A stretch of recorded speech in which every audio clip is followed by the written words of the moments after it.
Morning, AP Physics 1. Mr. Marno here, blast from the past. I know you missed my smiling face. Brought it to you here from the House of M. I wanted to do a quick lecture today, just some introductory material on electrostatics. So we got 4 days of school.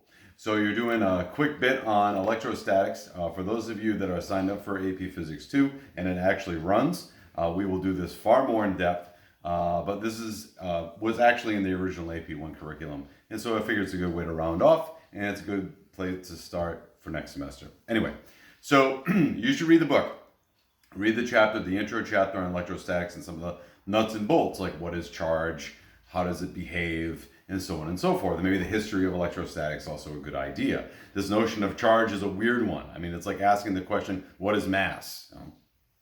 It's stuff, right? It's a characteristic of matter, but what is it? Right? Charge is the same deal. It's electric. Okay, what's electric about it? Like it's just a fundamental question. So that's why electrostatics and gravity and things like that are fundamental forces. The nature or why they are is unanswerable. It's just this is the way it is. It'll take some high energy particle physics to really figure out exactly the question, what is mass and what is charge? Anyway, so before we get to the lecture, the reason I'm doing this is some of the mathematics that's involved with this. If you read in the book, it may be kind of clear as mud. So I'm going to do a quick bit on doing the math. So again, like I said, some of the introductory material on the nature of charge and what is it, and the quantum of charge, the electron, you should read in the book. I only want to start this mathematics bit by focusing on one of the main ideas in that charges come in two flavors. So you have negative and positive. There's nothing negative and positive about the negatives and positives. Like negative charge is not less than zero, nor pointed in the opposite direction. It's just negative and positive because they're opposites. So they have polarity. The other thing you got to realize is that in the nature of charge, the nature of the universe, is that like charges attract. And so I said that absolutely wrong. Hello. Opposite charges attract and like charges repel. You already know that from chemistry. But this is one of the main ideas we have to focus on because this either attraction or repulsion is going to determine the direction of the force vectors that charges feel. So that's where we are. So now I'm going to introduce you to this thing called Coulomb's law. I don't have a whiteboard. I have notes, so I'm just going to kind of focus on the notes. So I will now take the camera. Okay. Thank you very much. All right. So here we go. So this is our introduction to electrostatics. So the main idea here is that charges exert forces on each other. So if they're attractive, that means that one charge that's negative is going to be attracted to, for reasons, to another charge. So if they're attracted, that means they're moving. If they're moving, that means they feel an external force. So charges exert forces on each other. This electrostatic force, sorry for the S there, this electrostatic force can be quantified by that equation. This is known as Coulomb's law. So we have electrostatic force Fe is equal to K Q1 Q2 over R squared. Q, again, I'm leaving off details because this is in the book and I want to keep the writing down to a minimum. Q is the variable we use for charge. Charge is measured in coulombs. So just like mass is measured in kilograms, charge is measured in coulombs. R is the distance between the charges in meters, and K is the electrostatic constant. Some notes on K. So K is the electrostatic constant. Its value is very important. It's 9.00 times 10 to the ninth, that's 9 billion, Newton meters squared per coulomb squared. Now that looks goofy, but that's just like the gravitation constant. If you remember the universal gravitation constant, 6.67 times 10 to the negative 11th, Newtons meters squared per kilogram squared. So this is per coulomb squared, and coulomb is the unit of charge. This is a universal fundamental constant, just like big G. This is how this number drives the electrostatic forces between charges. Why? I don't know. When the universe came into being, it said this is how much per meter squared per coulomb squared that these things will exert forces on each other. So while Q1, and this is a big deal here, while Q1 and Q2 are positive and negative, or can be positive and negative, these are not vector quantities. They designate polarity. So there is nothing left, right, up, down about the positive and negative charges. There's nothing left, less than or greater than 0 about positive and negative charges. It just distinguishes polarity. Just like magnetic fields have a north and a south pole, that's completely arbitrary. They could have called it east and west pole. It doesn't matter. It's just they have to be opposites. The big important part here is that the sign on the charge is important in the FBD. Here comes FBDs again, okay? So the sign on the charge is important when you're doing the FBD. So notice right here, this Q1, Q2, okay, these are the charges, and you will notice that we will not put a negative and positive sign in the equation. I'll show you what that means in a minute. So let's take an example. So here's Q1 is equal to positive 6, okay, that's microcoulombs. So in this section, you're going to need to know your prefixes. 1 coulomb of charge is a boatload of charge. It's an obscene amount of charge. So typically when we talk about charges, we're dealing with micro, nano, and millicoulombs. So we're talking about 10 to the negative 6 for micro, nano 10 to the negative 9th, milli 10 to the negative 3rd. So you need to know your exponents. So in this example, Q1 is positive 6 microcoulomb, Q2 is positive 2 microcoulomb. The distance between the charges is going to be 3 times 10 to the negative 3rd meters, or 3 millimeters. So now what do we do here? Here's our diagram. So here's Q1, here's Q2, here's the distance R. If we look at Q1, Q1 is positive, Q2 is also positive. Because positives repel, Q1 is going to feel a force to the left because it wants to get away from Q2. So it's going to feel a force to the left. Q2 is positive. Q1 is also positive. So Q2 wants to get away from Q1 because like charges repel. It's going to feel a force to the right. I want to denote this. This is F. This is not F12. This is F on 1 by 2. This is F on 2 by 1.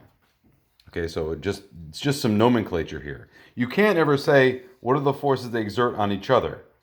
That's an inappropriate way to say that because this formula only gives you one force.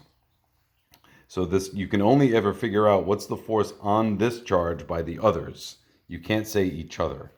Hopefully that makes sense. Anyway, as with anything, when I have vectors, I have to say which way is positive. So I'm going to say up and to the right is positive.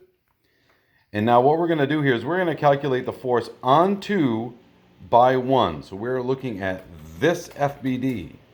This is the force on charge 2 by charge 1. So I'm only looking here. FBD is, again, remember, are you only worried about one object in the system? That's the object I'm worried about. And according to this, it's feeling one force to the right. That. So here we go. Now we're going to calculate it. F on 2 by 1 is equal to K, Q1, Q2 over R squared. Don't forget to square the R. I put in the numbers, 9 times 10 to the 9th. Notice Q1 is positive 6 microcoulombs. I did not put a positive here. I left it as the absolute value because, again, the positive is just going to say the positive and negative charges will just determine how the other charges are going to react to that charge. So you don't put the positive and you really don't put the negative sign here in the equation. Just leave it the absolute value. 9 times 10 to the negative, 9 times 10 to the 9th, 6 times 10 to the negative 6, 2 times 10 to the negative 6 coulomb over 3 times 10 to the negative 3rd meters. That quantity is squared. Students will get stuff wrong because they'll write it and they'll forget to square it. When you do all this out, I get, ignore that for right now, 1.2 times 10 to the 4th newtons. Now, if I look back at my FBD, that's an arrow pointed to the right. So now, because it's a vector, I have to report the direction. In the direction, I can say positive 1.2 times 10 to the negative 4th, 10 to the 4th newtons to the right. I didn't even have to put to the right because the positive sign is there. This positive does not mean because it's positive charge or because of the negative charge. This is simply saying this is a vector pointed to the right. That's it. Now, interesting question, what about F on 1 by 2? We got F on 2 by 1, it's positive 1.2 times 10 to the 4th. Okay, what about F on 1 by 2? Well, it's going to be negative 1.2 times 10 to the 4th newtons. I didn't even have to calculate it because it's to the left. It's the same numbers, K, Q1, Q2 over R squared. So if I calculate it again, it's still going to be the same magnitude of the outcome is still going to be 12,000 newtons, but this arrow points to the left, so I report it as negative 1.2 times 10 to the fourth. Also, Newton's third law, which says that the force of A on B is equal to the opposite of the force of B on A. So if Q1 pushes on Q2 with this amount of force, then Q2 pushes on Q1 with the same amount of force in the opposite direction. So again, don't calculate it, just use the physics. The FBD says it's to the left, and Newton's third law says it's to the left. Now I know it's been 10 minutes, but bear with me. I got about 5 minutes more. Continued. So this is a force. So keep in mind that we just calculated a force. So the sum of the forces equals ma, or 0, or mv squared over r, depending on the situation. So really, if you wanted to make a simplification, this is a legit thing to say. That if only the electrostatic force is acting on an object, then you could say that k q1 q2 over r squared equals ma, if that's the only force acting on it. Or k q1 q2 over r squared equals 0, if they're in equilibrium. Or k q1 q2 over r squared equals mv squared over r. If for some reason these forces make the charge go around in a circle, which we see in the atom. So the Coulomb force, as you know, is responsible for making electrons orbit, if you use the Bohr model, electrons orbit in this radius around the nucleus of the atom. Okay, but what about different geometries? Dun, dun, dun! Not geometry. Not geometry! All right, so let's take an example. Okay, I got 3 charges on a Cartesian coordinate plane. They got Q1, Q2, and Q3. They are located at those coordinates, 0, 0, 0, 3, and 5, 0. Okay, the question now becomes, find the net force on Q2 by Q1 and Q3. So again, you can't say, what is the net force on all the charges? That is not a legitimate question. What you can say is, what is the force on one charge by all the others? In this case, we're going to leave it to 2, though you can be really awful and say, on Q1 by Qs 1 through 10, which I'm not going to do because it takes forever. It's still the process, because it's forces. So let's take a look at our conditions here. Here are my charges. Notice I've added some negative charges. Q1, Q2, Q3 are 6, -3, and -9 microcoulomb. The distances, just so we're clear, are in millimeters. So this 5 is 5 millimeters. This 3 is 3 millimeters, and this is 0. So how are we going to start this? Well, as we always did, FBD. So here's the FBD on Q2. This is Q2. I didn't write it. I'm not going to do it right now. How do I know that? Well, Q2 is negative. Q1 is positive. So Q2 is going to be attracted to Q1 because they're opposite charges. Q2 and Q3 are negative. So Q2 is going to get away from Q3 because it's going to be repelled. That's what I have here. Q2 is being attracted to Q1. Q2 is being repelled by Q3. Now, next thing, calculate. So now we're going to use Coulomb's law. We're going to calculate it twice.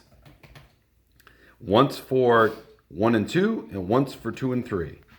Notice, very important, I left off the negative sign on the -3 microcoulomb. Why? Because you don't put that in the equation. You will get a wrong answer, and I don't want you to get wrong answers. This should be the absolute value. Okay, the negative and positive signs will come out of the FBD. So if I put in my equation, I get up top, positive 18,000 newtons. On the bottom, again, take a look. The 9 doesn't have a negative sign on it.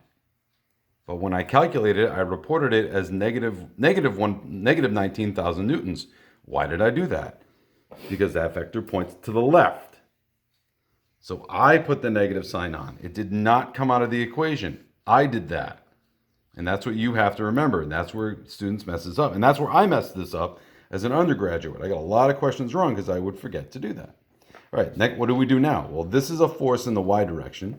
This is a force in the x direction. So now we're going to sum the components. So now it's just like before, tip to tail.